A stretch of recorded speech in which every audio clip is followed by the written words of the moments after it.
Há uma pergunta que muitos de nós nos fazemos: por que Deus permite que passemos por tantas dificuldades?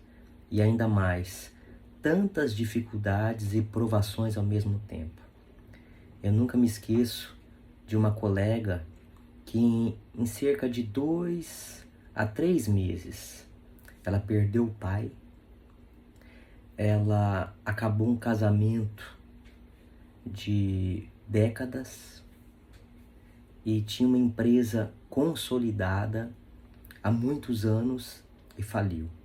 Ou seja, perdeu a referência paterna, separou do marido e o seu trabalho acabou. O que Deus quis mostrar? Por que acontece isso? E é claro que nós não somos os donos da verdade, mas a gente precisa refletir. E para mim, essas situações têm muito a ver com o que nós buscamos em nossa vida. Então, às vezes nós temos um problema na nossa família, nós focamos a nossa energia, nosso pensamento, a nossa parte emocional em nosso trabalho. Então, há pessoas que são excelentes no trabalho, mas a família está em frangalhos. E nós precisamos equilibrar isso. E não podemos nos esquecer do mais importante, que é a busca espiritual. Por que nós viemos aqui? Então, para mim, a resposta tem a ver com o chamamento de Deus, para que nós nos despertemos a consciência para a realidade espiritual. Porque se a gente tem um problema num segmento da vida, a gente foca no outro. Então, às vezes, Deus faz estremecer todas essas bases frágeis do mundo material para que a gente se apegue realmente em Deus, para que nós nos desapeguemos das questões temporárias. Igual a nossa família, é um instituto dos mais importantes. Só que nós nos esquecemos que o primeiro mandamento é amar a Deus sobre todas as coisas.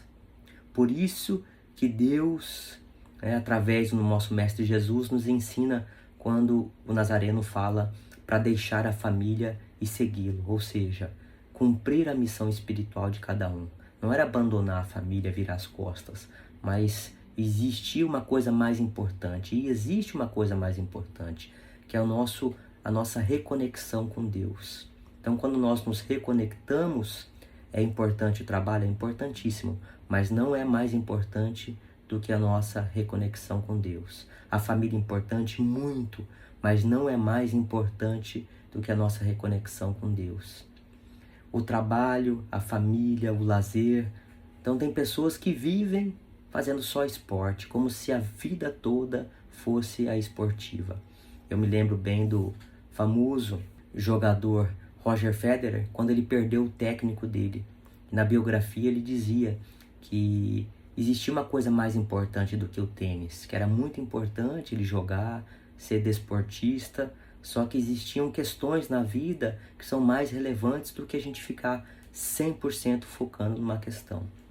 E para a gente poder responder isso e acabar com essa reflexão de uma maneira muito especial, eu gostaria de trazer novamente Emmanuel, na obra Caminho, Verdade e Vida, psicografada pelo nosso querido Chico Xavier.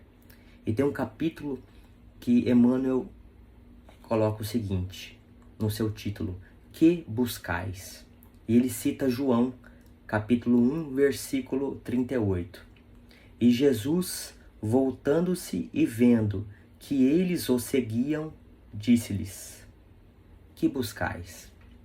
E agora Emmanuel vai explicar. A vida em si é conjunto divino de experiências. Cada existência isolada oferece ao homem o proveito de novos conhecimentos. A aquisição de valores religiosos, entretanto, é a mais importante de todas, em virtude de constituir o movimento de iluminação definitiva da alma para Deus. Os homens, contudo, estendem a esse departamento divino a sua viciação de sentimentos, no jogo inferior dos interesses egoísticos. Então está falando sobre os religiosos que utilizam da religião para, ao invés de buscar o autoconhecimento, a autotransformação, utilizam em seus interesses mesquinhos. E ele continua: os templos de pedra estão cheios de promessas injustificáveis e de votos absurdos. É o egoísmo tomando conta do nosso dia a dia, nos esquecendo que somos espíritos imortais, vivendo uma experiência na carne. E ele continua: muitos devotos entendem encontrar na divina providência uma força subornável, eivada de privilégios e preferências. É a famosa barganha com Deus. A gente, ao invés de compreendermos que nós estamos para servir aqui na Terra, nós achamos infantilmente que nós devemos ser servidos. Então, as nossas orações são infindáveis petitórios. A gente sempre pede, pede, pede, e nunca nós nos colocamos a serviço de Deus e do bem. E ele continua: outros se socorrem do plano espiritual com o propósito de solucionar problemas mesquinhos. Esquecem-se de que o Cristo ensinou e exemplificou. A cruz do Calvário é símbolo vivo. Quem deseja a liberdade precisa obedecer aos desígnios supremos. Sem a compreensão de Jesus no campo íntimo, associada aos atos de cada dia, a alma será sempre a prisioneira de inferiores preocupações.